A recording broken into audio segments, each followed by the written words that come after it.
देने के लिए। Thank you.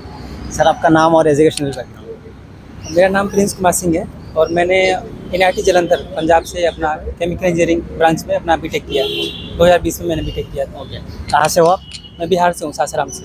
ओके, अभी आप इंटरव्यू देकर आ रहे हो, तो इंटरव्यू का एक्सपीरियंस कैसा रहा और क्या क्या सवाल आपसे पूछेगा? इंटरव्यू में तो जो सबसे ज़्यादातर जो क्वेश्चंस होते हैं वो मेरे केस में डैप से पूछा गया।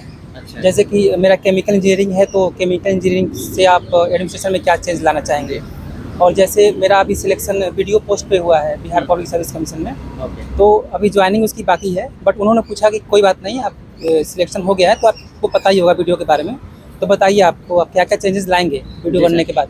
और उसके बाद कुछ केस स्टडीज भी दी है कि जैसे कि कुछ क्लाइमेट चेंज के बारे में बात हो रहा था, तो बायोफ्यूल्स के बारे में बात हुआ, जो सोलर पैनल्स वगैरह उनके बारे में बात हुआ। तो बोल रहे थे कि एज ए वीडियो आप ब्लॉग में क्या क्या चेंजेस लाएंगे इस चीज़ से रिलेटेड, ग्रीन इन्वायरमेंट करने के लिए। वीडियो में आपको किस बार हुआ था? अभी ये हुआ है 67 67 PPSC से हुआ है। 67 में। हाँ, जिसकी ओके, ये आपका यूपीएससी में कौन सा अटेम्प्ट था और ऑप्शनल क्या था और मीडियम क्या? UPSC का तो ये मेरा तीसरा अटेम्प्ट था। तीसरा। पहले 2 अटेम्प्ट में मेरा प्रीलिम्स नहीं हुआ था। तीसरा अटेम्प्ट। हाँ। और इंटरव्यू कौन सा? इंटरव्यू ये पहला था। पहला इंटरव्यू। और बाकी ऑप्शनल मेरा सोशियोलॉजी है। सोशियोलॉजी। मीडियम तो हिंदी ही रहा होगा? इंग्लिश रहा मेरा मीडियम। इंग्लिश है जी। ओके, तो ये बताइए आपको ऑप्शनल से क्या क्या, जैसे कि आपने बताया सोशियोलॉजी ऑप्शनल से क्या क्या सवाल? ऑप्शनल से कोई क्वेश्चन नहीं पूछा उन्होंने। कोई क्वेश्चन नहीं पूछेगा। डेप्थ से क्या क्या पूछा गया? और डैप से तो एक केमिकल इंजीनियरिंग का पूछ लिया गया। जी। उसके बाद ये सब पूछा गया कि जैसे आज IITs के बच्चे, NITs के बच्चे हाँ। तैयारी कर रहे हैं और जॉब भी कर रहे हैं वो लोग सेक्टर में, जो कोर सेक्टर होगी, केमिकल इंडस्ट्री हो या फिर जो भी इंजीनियरिंग रिलेटेड जो भी इंडस्ट्रीज है उसके बावजूद, पर उनका जो है जॉब बहुत कम पैकेज में जा रहे हैं। जैसे कोई 40,000 50,000 में जा रहा है। हाँ। और रही बात, अगर एक और सिचुएशन दिया कि जैसे कुछ IIT ऐसे हैं जो बाहर जा काम कर रहे हैं, जैसे US में जा काम कर रहे हैं और अच्छे अच्छे पोस्ट पे काम कर रहे हैं, और उन लोगों को पैकेज भी ज़्यादा मिलती है, जो ज़्यादा मिल रहा है। तो आपको क्या लगता है कि हमारा एजुकेशन सिस्टम में क्या क्या कमी रह रही है और हमें इससे कैसे सही करना चाहिए? जी। तो ये सब पूछा उन्होंने। फिर आपका आंसर क्या था? आंसर तो काफ़ी देर तक चला ये डिस्कशन, तो काफ़ी देर तक चला। तो इसमें काफ़ी सारे आंसर थे मेरे। मैं बोला कि एजुकेशन सिस्टम को थोड़ा सही करने की ज़रूरत है।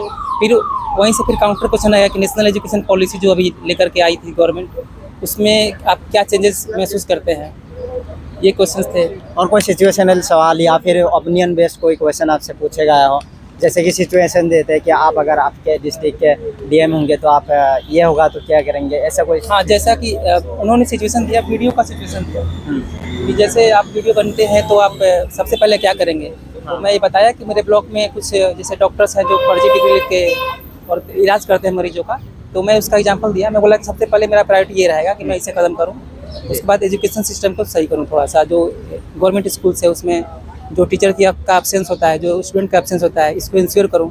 फिर काउंटर क्वेश्चन ये आया कि आप खुद वीडियो होकर के आप खुद जाएंगे सब चेक करने के लिए। तो मैं बोला जी सर, अल्टरनेट संडे तो मैं जा ही सकता हूँ। फिर ये भी पूछा उन्होंने कि ऐसा पॉसिबल तो है नहीं।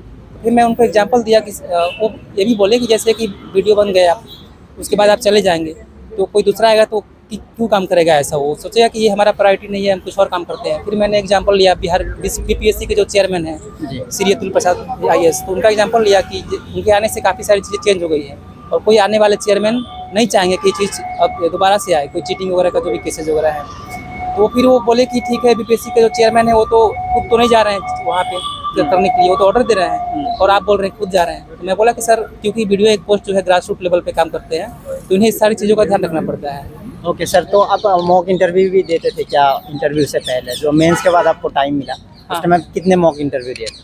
मॉक तो मैं बहुत कम दे पाया क्योंकि मेरा IFS का भी मेंस का एग्जामिनेशन था, उसका भी एग्जाम था मेरा। 4 दिसंबर को पेपर खत्म हुआ, तो उसके बाद रिजल्ट जब तो टाइम काफ़ी कम रह गया था। तो जो मेरे दोस्त लोग रहते कुछ, जहाँ पे मैं रहता हूँ, मैं दिल्ली में ही रहता हूँ, तो वहाँ पे लगभग 7-8 1-to-1 मॉक किया अपने फ्रेंड्स लोग के साथ। बाकी 3 मॉक ऐसे दे लिए बाहर से।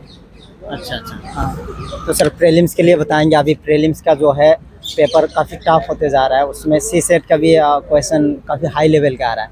तो अभी मतलब क्या करना चाहिए स्टूडेंट्स को प्रीलिम्स क्लियर करने के लिए? चूँकि मेरा पहला 2 प्रीलिम्स क्लियर नहीं हुआ है, अच्छा। तो तीसरे प्रीलिम्स के लिए मैंने काफ़ी जो चीज़ें हैं उसको स्ट्रेटजी वाइज किया कि तरीके से करते हैं, थोड़ा ढंग से करते हैं। ओके। तो जो भी बेसिक नोट्स तो तैयार सबके होते हैं, जो NCERT जो रहे हैं वो सब के लोग करते हैं। पर इस बार मैंने जो अलग किया उसमें जो PYQ होता है 10 साल का PYQ, उसको काफ़ी अच्छे से किया।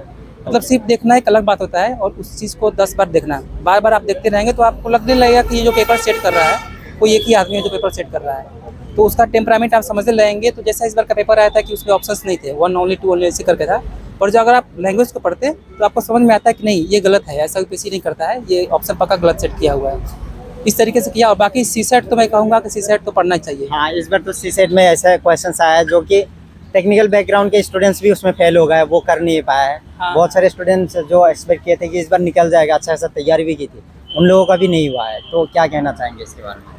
मैं तो ये बोलूँगा कि सीसेट को बिल्कुल भी लाइटली मत लीजिए, क्योंकि मेरा मैथ अच्छा है बट इसके बावजूद भी मेरा हाथ काँप रहा था उस वक्त, कहीं ऐसा ना हो कि फेल हो जाऊँगा।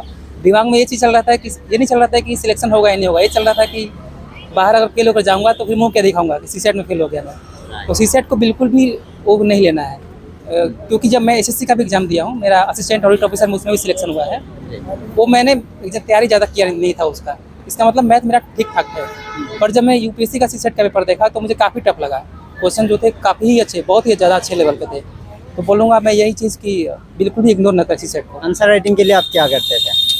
पीवाईक्यू मैं कहूँगा कि कोचिंग का टेस्ट सीरीज वो अलग चीज़ है, पर आपको पीवाईक्यू पे रहना है, अड़ी रहना है। जो साल के जो पिछले 10 साल के जो पीवाईक्यू है ना, इसको एनालाइज करिए। एनालाइज करने के बाद जैसे मैंने जो तैयारी है अपना प्रीलिम्स और मेंस के बीच में किया, क्योंकि मेरे पास टाइम इतना ही था। उससे पहले बिहार का मैं मेंस दिया था, बट थोड़ा सिलेबस अलग हो जाता है यूपीएससी का सिलेबस। तो सारे पीवाईक्यू को ध्यान से देखते वक्त आपको आइडिया लगने लगेगा कि आपको जो तैयारी जो आप कर रहे हैं कौन कौन से क्वेश्चंस आने वाले हैं इस पेपर में, और थोड़ा प्रेडिक्शन भी होता है। जैसे मैंने सोशियोलॉजी के लिए कहा जाए तो सोशियोलॉजी के कुछ क्वेश्चन प्रेडिक्ट भी किए थे अपनी तरफ से कि 45 क्वेश्चन पेपर 1 में, 45 क्वेश्चन पेपर 2 में, और उसको मैं पहले तैयार किया। जब लास्ट के 20 दिन बचे हुए थे तो मेरे पास ज़्यादा मटेरियल था नहीं सोशियोलॉजी का भी, तो मैं बस वही 45 क्वेश्चन तैयार किए, जो मेरे बेसिक नोट्स थे वो पढ़े और बस बार बार पढ़ता चला गया मैं। तो अभी सर 4-5 महीने ही बचा हुआ है 2024 के प्रीलिम्स के लिए, तो इस समय जिन एक्सपीरियंस का अच्छी तैयारी नहीं हुई है उनको कैसे सिलेबस कवर करना चाहिए?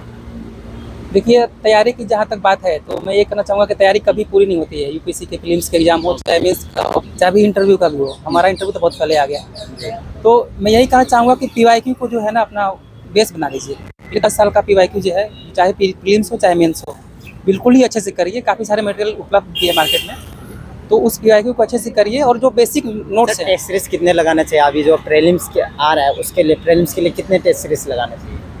देखिए, कोई एक टेस्ट सीरीज पकड़ लीजिए। जो मेरा ऐसा मानना है कि टेस्ट सीरीज का बहुत ज़्यादा वो उसका बेनिफिट नहीं है, क्योंकि टेस्ट सीरीज का जो टेम्परामेंट होता है, आप इस चीज़ को ध्यान में रखते हुए बस टेस्ट सॉल्व करिए कि जो आप क्वेश्चन भूल रहे हैं बस आप उसको सही कर रहे हैं। बस ये चीज़ मोटिव होना चाहिए। मार्क्स स्कोर में ज़्यादा ध्यान मत रखिए। मेरा भी 50 मार्क्स आया था लास्ट के जो पेपर में दिया था, और मैं फॉरेस्ट सर्विस का भी मेंस लिख पाया। तो ये तो जाहिर होता है कि टेस्ट सीरीज ज़्यादा रोल प्ले नहीं करता है, बट हाँ पीवाईक्यू बहुत प्ले करता है। पीवाईक्यू जो 10 सालों का है उसको मतलब आपको पूरा ऑप्शन याद होना चाहिए, क्वेश्चन याद होना चाहिए कि ये क्वेश्चन पूछा था यूपीएससी ने और ये स्टेटमेंट दिया था, तो वो स्टेटमेंट गलत है या जो होता है ना, एक अंदर से वाइब आता है कि नहीं ये गलत है, पक्का गलत है, या ये पक्का सही है। तो इस बेसिस पे करना है। बाकी सीसेट को बिल्कुल भी इग्नोर मत करिए। सीसेट मुझे लगता है कि अगर आप सीसेट क्लियर कर ले गए तो 90 के अप्रॉक्स मार्क्स या 85 भी आएंगे तो आपका हो जाएगा प्रीलिम्स में। तो क्या आपका लास्ट मैसेज क्या रहेगा उन एक्सपीरियंस के लिए जो सोच रहा है कि अभी तैयारी स्टार्ट करना है, जो ग्रेजुएशन के बाद या फिर ग्रेजुएशन के साथ साथ तैयारी करना है? मैं तो यही करना चाहूँगा कि बस पढ़िए, अच्छे से मन लगा कर पढ़िए। और रही बात होने ना होने की, तो वो अपने हाथ में नहीं है। हमारा जो काम है बस पढ़ना काम है, बाकी तो जो है ऊपर वाला देख रहा है सब, तो वही होगा। बाकी मेहनत करते रहिए और बेसिक्स जो है ना, बेसिक्स पढ़िए। ज़्यादा चीज़ों को लेकर डिस्ट्रैक्ट मत होइए। मार्केट में काफ़ी सारी चीज़ें हैं जो डिस्ट्रैक्ट भी कर रही हैं कि हिस्ट्री यहाँ से पढ़ लिया तो यहीं से पढ़ेंगे, ये पढ़ लिया तो यहीं से पढ़ेंगे। मेरा एक सोच था कि अगर हिस्ट्री का है तो जैसे कि एक बुक है लुसेंट मान लीजिए है, लोग थोड़ी लुसेंट को थोड़ा नीचे नज़र से देखते हैं, बट मैं उसको ऊपर नज़र से देखता हूँ, क्योंकि हिस्ट्री मैं वहीं से पढ़ा था। और जैसे कि वो मैंने फिक्स कर लिया था कि चाहे कोई कुछ भी हो जाए, ये चीज़ जो है शुरू के जो 40 पेज है लुसेंट के, वो मैं पढ़ के ही जाऊँगा और सब रट के हिस्ट्री के लिए क्या लुसेंट अनफ है या फिर उससे ज़्यादा भी? और सब पढ़ते हैं लोग, बट मेरा क्या था कि जैसे मैं पहले CAPF का भी एग्जाम दिया हूँ, 2 बार मैंने उसको भी क्लियर किया है, तो मेरा जो NCERT वगैरह है वो सब मेरे कंप्लीट थे। पर लास्ट टाइम पे ऐसा होता है यूपीएससी में कोई चीज़ चाहिए आपको कंटिन्यू मिटाना है, तो मुझे लुसेंट इंस्टेंट मेडाइबल के लिए सही लगा। बस क्वेश्चन भी बहुत पूछता है यूपीएससी। और सर और थोड़ा सा बुक लिस्ट बता दीजिए, और बाकी सब्जेक्ट्स के लिए क्या क्या बुक्स पढ़ा है? और बाकी के लिए जैसे पॉलिटी के लिए तो सब लक्ष्मीकांत ही पढ़ते हैं, मैं भी वही पढ़ा था। और इकोनॉमिक लिए जैसे एक बुक आती है शंकर आईएएस करके एक बुक आती है। लास्ट में मैंने और सभी बुक्स पढ़े थे, पर इस वाले अटेम्प्ट में चेंज किया था कि थोड़ा छोटा पढ़ते हैं और उसको बार बार पढ़ते हैं। और ज्योग्राफी के लिए एनसीईआरटी पढ़ा था मैं, बस 11th-12th का जो एनसीईआरटी 11-12 हाँ बस वो पढ़ा था। और बाकी पीवाईक्यू में काफ़ी क्वेश्चंस कवर हो जाते हैं ज्योग्राफी के। और ज़्यादा से ज़्यादा PYQ इसको लगाना हाँ, चाहिए। और करंट अफेयर्स के लिए तो मैं यही कहना चाहूँगा कि आप पेपर्स पढ़ रहे हैं तो काफ़ी अच्छी बात है। और काफ़ी करंट मटेरियल अफेयर्स से न्यूज़पेपर है ना, फिर या फिर मैगजीन वगैरह ये सब भी पढ़नी चाहिए। मैं इस बार मैगजीन नहीं पढ़ा था, मैं बस एक सर थे आतिश माथुर सर करके थे, उनका एक वो कंपाइलेशन आया था, कुछ 80 पेजेस में था। लास्ट के वही 20 दिन के अंदर मैंने उसको 4-5 बार पढ़ लिया। अच्छा अच्छा। क्योंकि आप मैगजीन पढ़ने के बाद आप पाएंगे कि क्वेश्चन जो है डायरेक्ट आते ही नहीं है यूपीएससी में, सब कुछ अप्लाइड आता है। तो यही कहना चाहूँगा बस। हाँ, रिसोर्स को बिल्कुल स्टिक रखिए, उसको बार बार रिवाइज करिए। चलिए सर, आपको बहुत बहुत धन्यवाद टाइम देने के लिए, और ऑल द बेस्ट। उम्मीद करते हैं कि आपका सिलेक्शन हो जाए, उसके बाद एज ए टॉपर दोबारा आपके साथ इंटरव्यू हो। जी भाई जी।